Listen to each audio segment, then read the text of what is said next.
Hey guys, it's also back with a quick video going over my thoughts on Balance Druid in Phase 2 of Season of Discovery. I'll be going over the runes that we're getting, the new gear that we might be using, as well as anything else, the new buffs and stuff like that that might help us out. Spoilers, at worst, Balance Druid is looking to be pretty bad. At best, it's looking to be maybe good, but very janky. The new runes seem to be very weird with the new talent builds that we might be using. And none of this is set in stone. They could make changes, they could buff things, they could nerf things. Recently there's just been a Star Surge nerf, so I'll be going over all of that. And if you have any questions, you can either drop it down in the comments below or catch me on my Twitch channel at twitch.tv/auto_wow. I'll probably be streaming Warsong Gulch up until the new phase launches, and I'll be streaming my leveling and maybe even the new raid as soon as I possibly can get into the new raid. So yeah. This is just Balance Druid in Phase 2, and let's just get straight into it. So starting off with the most impactful addition to our toolkit, we'll be going over the runes that we're getting in Phase 2. We have one confirmed by Blizzard, and that is the Eclipse rune. And then we have two that are data mined for Phase 2. We could receive both of them as an option. I don't think we'll be getting all three in different slots. We'll only have two more slots and at least two new runes, or three, maybe if we get the two data mined ones together. So the first rune that's been confirmed by Blizzard is the Eclipse rune, which gives you a 30% bonus crit chance on your Starfire and your Wrath when you cast the other of the two spells. Keep in mind that Starfire gives you two charges of 30% bonus crit on a Wrath. Meanwhile, Wrath only gives you one charge on a bonus 30% crit to Starfire. You also get 70% reduced chance to be pushed back when taking damage, which is nice. With a concentration aura, you can get that to 100% and you won't get any pushback anymore on those two spells. This is a notoriously hated rune amongst Balance Druids. Some people really like it, a lot of people really hate it. I think Starfire is just really janky to fit into our rotation, and with the Nature's Grace talent that we'll be getting, Wrath does feel really bad to get a crit with, because you don't actually get a benefit from that 0.5 seconds reduced cast time on Wrath, because you're already GCD locked at that 1.5 second cast time. So Eclipse right now is looking to be very weird, and unless they resolve the very low power of Starfire and the jankiness of Wrath with Nature's Grace procs, I feel like the rune doesn't really fit with how Balance Druid plays, at least right now. So it is nice, it will be a damage bonus. That 30% crit will really synergize well with the Vengeance talents that we'll be getting. We'll get that full 100% bonus crit modifier on all of our crits. So getting that crit chance is nice. We'll be getting Boomkin form as well, so that's an extra 3% for our whole group. So our crit chance is looking to be really high. But it's just a question of how good does Starfire feel to press? Does it fit into our rotation at all? I don't know. Might shake things up. It might make the class a lot harder, because now you might have to deal with mana issues, because Starfire isn't free like Wrath is. You'll be using a lot more mana in your rotation, but the further runes might help with our mana issues as well. So Eclipse, it's not the greatest thing to see. I was hoping we get something either a bit more synergistic with our talents, maybe something a bit stronger, but it is what we got, and we'll see how it goes, and I'll let you know how I feel about Eclipse once I've gotten to play around with it. Another quick thing to mention is that depending on the proc duration and how long the charges last for the Eclipse rune, we could see a future in which Balance Druids are asking to pre-stack their Eclipse before the pull, which I know is really annoying. It's already annoying when Warriors are asking to get Rage, or Feral Druids are asking to pre-activate their Savage Roar. Now you could be getting Boomkins asking to pre-stack their Eclipse, which would entail like down ranking a rank 1 Starfire maybe, if that does activate the Eclipse charges. You down rank 2 Starfires to get the 4 Wrath cast charges, so you can start the fight with that 30% crit on your Wrath. It's yet to be determined if that's possible, if you get to keep the stacks going into a boss fight, or maybe the stacks fall off too fast, or maybe they last really long and it's not that big of an issue. That's just something to keep in mind. So one of the two data mined runes is Dream State, which causes your damaging spell critical strikes to grant you 50% mana regen for 8 seconds, as well as increasing your nature damage dealt by 20% for 12 seconds. Now this is data mined, so it's not confirmed, I'm pretty sure. But this is just another reason why Eclipse is cool, and it does synergize with this really well, because you get that higher crit chance, you can proc this more often. It's just another reason why you don't want to be casting Starfire, because getting that nature damage is super nice, makes your Wraths hit really hard. You're already casting Wrath a lot, so that's something that would be benefiting you just completely. But having to cast Starfire that doesn't get affected by this 20% buff, it doesn't really make sense, it just feels bad. So hopefully they can make a way to make Starfire a more attractive option to press. Otherwise Dream State is strong and something to look forward to. And the second rune that is data mined is the Gale Winds rune, which was actually data mined like before Season of Discovery even launched. And this provides us with our first AoE viable option, being Hurricane, which we do get at level 40 exactly. So what this does is, well, if you don't know what Hurricane does originally, is it has a 1 minute cooldown for an AoE spell that kind of works like Blizzard. It's just a channeled AoE spell that does a pretty low amount of damage. It has the unique effect of decreasing the attack speed of all mobs in the area by 25%, so it's kind of like a stronger thunderclap. But it has a long cooldown with low damage, so it's kind of a bad option, and it is like the only option for balanced druids for AoE. What this does is it increases the damage of Hurricane by 100% and reduces its mana cost by 20%, as well as completely removing the cooldown, and this is really nice. So I have yet to see exactly how much damage this will do. Keep in mind that this does scale with Nature Spell Power, so just another reason why Nature Spell Power is kind of becoming a bit more viable than Arcane. But I mean, both are really strong. Star Surge is so good, and you will be casting Starfire most probably. So yeah, getting that Dream State proc maybe, if you can have both runes at the same time. I don't know if that'll be possible, but maybe if you can have Dream State and Gale Winds, you could get a crit into a Hurricane to get 20% more damage. Maybe, that's just a speculation.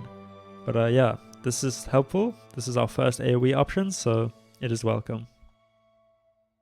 So quickly going over the talents and what new spells we'll be getting access to in Phase 2. This is currently what we're using right now. This is like the baseline balanced druid build. There is an alternative build going around where you can use Nature's Swarm as well. And that goes into melee weaving and like melee weaving between your instant cast spells, which is an option, and will probably be an option in Phase 2 as well, which I will either be releasing in a separate guide, so like my Phase 2 guide, or I'll be putting it in my Phase 2 guide depending on how prevalent it is. So starting with what we have right now, this is just the base build. If you want to melee weave, you'll be taking out these points in Improved Thorns and Nature's Reach. You'll be losing that bonus Thorns damage and bonus range, but you'll be getting 10% bonus physical damage for when you are melee weaving. Again, I'll be going over melee weaving in a separate video, but so that you can take this in your build. Then you can get 5 out of 5 Vengeance, which is huge. That 100% bonus crit modifier is big. When you have that Eclipse proc active, you get 30% bonus crit. You get 3% from Moonconform. So we're going to be critting a lot more. We're going to start getting crit on our gear as well. So Boomkin will have really big crits, and that could cause threat issues. It could make our damage really good. It's yet to be really determined, but we'll see. Nature's Grace you kind of have to take to get to Moon Fury, but as I previously stated, Nature's Grace feels really bad because it does not really help you in any way with Wrath casts. They need to find a way of maybe reducing the global cooldown to 1 second for Wrath. Maybe if you get the Dream State proc or an Eclipse proc for Wrath, you get that reduced global cooldown for Wrath, which would make Nature's Grace such a really fun ability to be able to like Gatling gun out your Wrath cast, as well as making your Starfires a lot less punishing. Going on, you can either get 3 out of 3 in Moonglow to reduce the mana cost of all your spells by 9%. However, if we're still not really dealing with mana issues as we are in Phase 1, you can take those points out of Moonglow and instead put 4 points into Improved Starfire. What this does is it reduces the cast time of your Starfire by 0.4 seconds, which obviously fits well into the Eclipse rotation, as well as giving it a small chance to stun, which helps on PvP as well. This also affects the Star Surge, the stun proc. And then finally we get 5 points in Moon Fury. I haven't really run the numbers on if getting 5 points in Improved Starfire is better than going 5 points in Moon Fury. I'd guess Moon Fury is probably better though. because 2% damage to all your spells versus a 0.1 second cast time of Starfire doesn't feel as good. So Moon Fury, just a flat 10% damage across all your spells, really nice. And then you get the infamous Moonkin form, which is what the Boomkin's all about, right? Getting that big, chunky, high armor form that gives your whole party 3% crit. Makes you into a support DPS class. I'm kind of bummed we didn't get a rune that gave us like an improved Moonkin form. That would have been sick. Maybe increase our support capabilities or give us some like big damage bonus while in Moonkin form. But keep in mind, Moonkin form, while really nice, does come with some negatives. And the main negative with the Moonkin form is that you lose the ability to heal. You lose the ability to cast Innovate while in form. You have to leave Moonkin form to Innovate, to heal, to cast all your nature spells. So that is the main limitation of Moonkin. So as you see with Fury of Stormrage, we get that instant cast Healing Touch.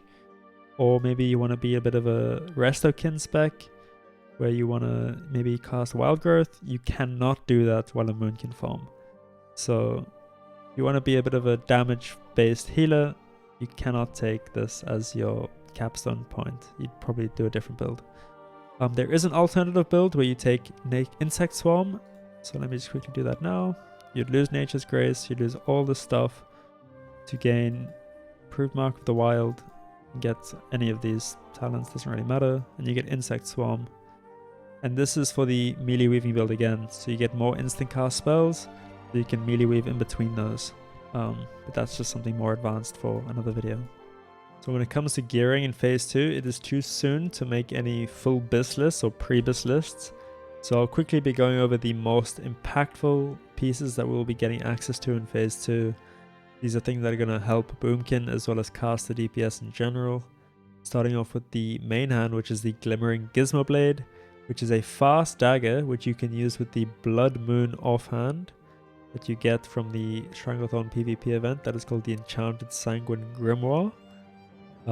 These two one-hand offhand combo is going to allow you to do melee weaving as well if you want to try that.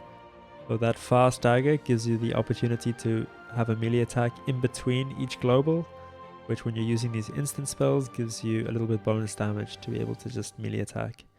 So that's something that's pretty impactful, and it's a difference from Phase 1 because now it's not just the staff that's competitive with the melee weaving option. Now the BIS caster option is also the BIS melee weave option. So if that's something you want to try, you can do melee weaving now in Phase 2. On top of the weapon and offhand combo, we'll also gain access to a Druid specific tier set called the Insulated set, which at the 3-piece will give us 2% increased critical strike chance on Wrath and Starfire, further playing into that synergy of Eclipse, Starfire, Vengeance, like big crits and stuff like that.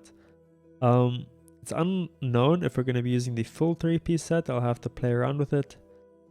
We could also be using the Irradiated Cloth set, maybe a mix of the two sets together to get the most amount of spell power that we can out of the pieces of gear. So I don't know if the Druid set is particularly strong, however we will play around with it and see, and I'll make a BIS list for you guys and put that out there as soon as the phase launches. Another item that's going to be very impactful for caster DPS in general, but not something that we can use, is the Mechatorx Arcano Shredder, which is a 2.6 speed fist weapon in the main hand that has a proc that does 30 arcane damage, reduces the resistances of the target by 45, and increases all spell damage taken by 6% for 20 seconds. As far as I can tell, that this is a debuff on the target that affects all spell damage taken. I could be wrong, it could only be from the caster, but if it is all spell damage taken, then you're going to need someone in your raid to be using this Mechatorx Arcano Shredder in order to do the top amount of damage that you can do. So this is going to be a bit iffy to maybe get someone in your raid to be using this, but if you do, this will be a big 6% damage buff, just straight up flat. Very, very big. Then finally, when it comes to the impactful gear changes, we're going to be getting new profession items. Starting off with the Enchanting Sigil, which gives you 20 spell power flat for 30 minutes, as well as attack power, which may help for melee weaving. Again, you can double dip there. But yeah, enchanting might actually pull ahead of engineering as our best profession. I know that engineering gives you a grenade that does bonus damage. However, this 20 flat spell power might end up eking out over engineering, which is going to be interesting. It might need us to swap around professions. And then when it comes to the new head crafted pieces, either for tailors or leatherworkers, we're going to get access to the neuroconductive channeler's hood for leatherworkers and the neuro-linked arcanofilament monocle for tailorers. Both of them seem to be very close. They both have an unused proc that give you some mana sustain on top of 50 spell power, but the leatherworker's unuse effect lasts 8 seconds longer than the tailorer's one, and you only lose 1 spell power and a bit of MP5 to go leatherworking. So it might look like leatherworking actually pulls ahead of tailoring this phase, just for the minute benefit of gaining 8 extra seconds on that 50 spell power unuse effect on a 10-minute cooldown. So it's very, very minor, the difference. I think the tailoring helmet looks cooler. It's like it's like a monocle, but like a engineering goggles with just a monocle. But yeah, I think with leatherworking and tailoring, it's probably minute enough to not really have to decide which one is better. But I think objectively, the leatherworking helmet is very slightly better. It's to be determined, I guess. And so my final conclusion for Balanced Druid as a whole in Phase 2 of Season of Discovery is it is a bit underwhelming. I do think, though, it will be one of the more fun casters to play. I think the rotation will be in-depth, now having to swap between Wrath and Starfire to gain that Eclipse benefit, as well as weaving in your dots and your Star Surges on cooldown. Yeah, I think Balanced Druid is looking to be a lot of fun, bit of skill expression in the class. So if you're looking for a fun class with a bit of challenge, then Balanced Druid will be fun. If you're looking for the top damage class, I do not think that Balanced Druid will be up there amongst the top. I'm happy to be proven wrong though, and we'll see. Only time will tell. So thanks so much for watching. If you enjoyed the video, please drop a like, a sub. I really appreciate that type of stuff. I will be streaming my leveling, as I previously said, some more on Gulch, as well as the new Blood Moon event and the new raid as soon as I can get into those things. And yeah, keep tuned for future videos on my Phase 2 guide, maybe a Phase 2 PvP guide, as well as keeping up to date on where to find the new balanced runes, as well as how to get the new crafted pieces. So I'll see you guys in the next video, and peace.